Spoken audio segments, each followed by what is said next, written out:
Okay, fam. Seeing as today is Martin Luther King's birthday, I want to share this video that I got from Fox News speaking on the secularization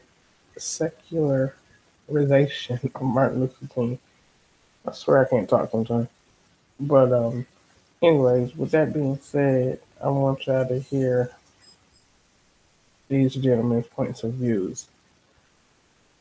I don't agree, but well, I don't.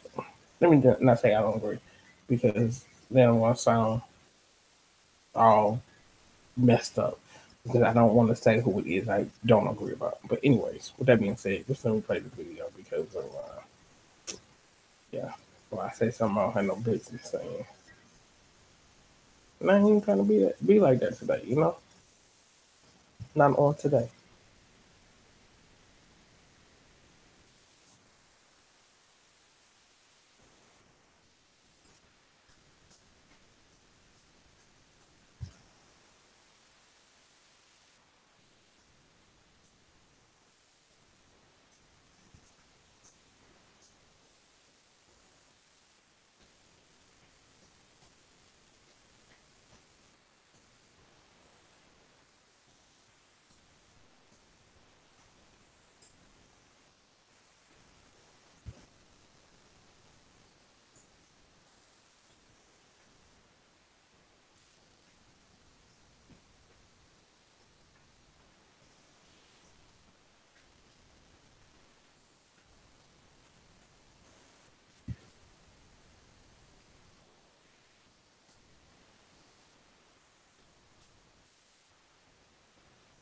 Hold on, family. Let me see what happens here.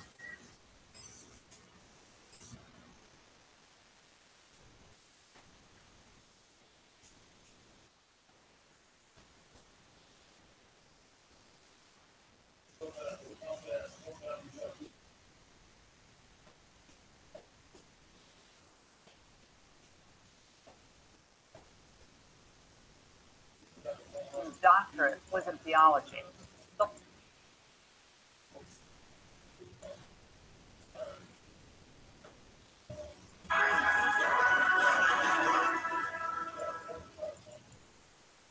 that Martin Luther King's doctorate was in theology.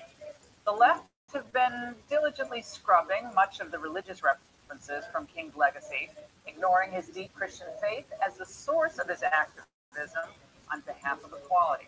Joining us now for reaction, my old friend, radio producer, columnist for Town Hall, who joins us from Memphis, Tennessee, and in Columbia, South Carolina, Antoine Seawright, Democratic strategist and CEO of Blueprint Strategy. Gentlemen, great to see both of you. Lee, you just wrote about this today. You believe that much of it has become secularized. How so? Well, listen to the media talk about King. It's going to be Dr. King, Dr. King, Dr. King, and not Reverend King. Listen to the speeches, the secular ones. I would urge your audience to go to Google and type in "knock at midnight" sermon. And it's a knock at midnight sermon. It's deeply religious sermon. Calls a man a fool.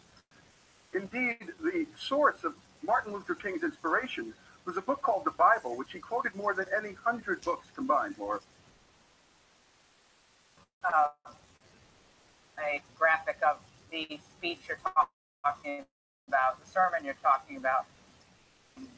Moral principles have lost their distinctiveness. For modern man, absolute right matter of what the majority is doing. Right and wrong are relative to likes and dislikes and the customs of a particular community. Applied Einstein's theory of relativity, which properly described the physical universe, to the moral and ethical realm. This mentality has brought a tragic breakdown of moral standards, of moral degeneration deepens. Antoine, I love that he put in his column today. You don't really hear Dr. King talking about moral relativism. I don't know what he would think about what's happened to our country today. Pretty amazing. Living in some other universe that you guys are not living in. The reference to Dr. King that we make here in South Carolina and places I go is Reverend Dr. Martin Luther King. Before he was all those other things, the King's body of work and the things he fought for justice and equality and fighting for the least to be what the Bible talks about in Matthew 25 and 40 and doing and fighting for the least of these. Well, when you look at what's going on in our country right now, Laura, I don't think that Dr. King will be pleased about the current people occupying our gut field and what they're doing towards the least of these. Dr. King was about expanding our rights to vote at the ballot box. He was about health care for everyone. He was about making sure that we have a fair and balanced criminal justice system. He was about making sure that poor people have the resources they need to be pulled out of certain situations. I don't think we have that going on right now in our government, Lauren. See what CNN tweeted today. You say people are recognizing King's religious legacy. I was in a church today where we referenced Dr. Martin Luther King Jr. Well, in a church, that makes sense. But I'm talking on regular media. CNN's tweet: he's an environmental hero. He was a socialist before it was cool. Disagreement turned nasty. Many Americans have turned up Martin Luther King into a safe holiday mascot, but some say King still speaks in ways that go beyond civil rights. Socialist before it was cool. Lee, what about that? It would be interesting now to look at what Dr. King, when Martin Luther King and Reverend King would think about the lurch to the left in America and Europe. Because everywhere in the world where the government leans further left, the churches get smaller. And that's why this is just the fact. Country that the out of wedlock birth rate is 40%. That's white, black, and Latino combined. And I would love to know what Reverend King would think about this dissolution of marriage in this country. I would be curious to know how Reverend King would think about the leader of the free world saying athletes who are peacefully protesting SOBs. I would love to see what Reverend King would talk about a budget that comes out of the White House that cuts programs like Meals on Wheels. You're making the point of the segment, Willis. The point of the segment is Martin Luther King based his philosophy on the Bible. And when he talked about moral degeneration, that went right to the heart of what Lee was just saying. The degeneration of the family. Once the family dissolves, all racial lines, especially hard hit families and young men, hard hit. Government can really not save you.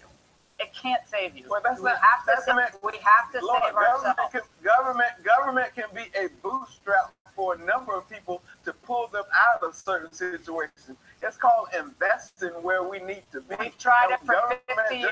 50 years, $5 trillion. We have not done that effectively. We have not. Look at K-12 education in this country. Well, okay.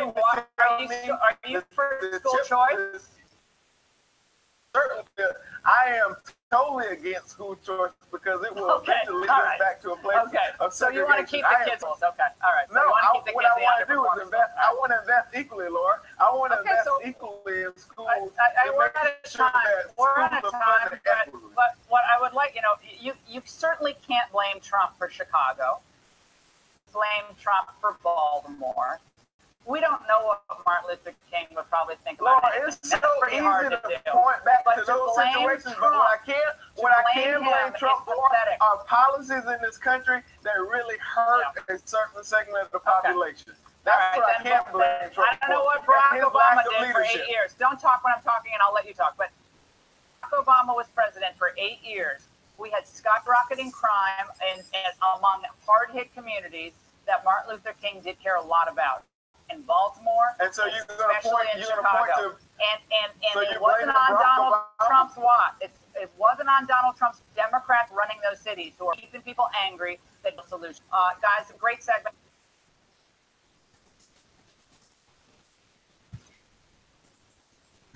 Well, excuse me, Martin Luther King. Happy birthday to you.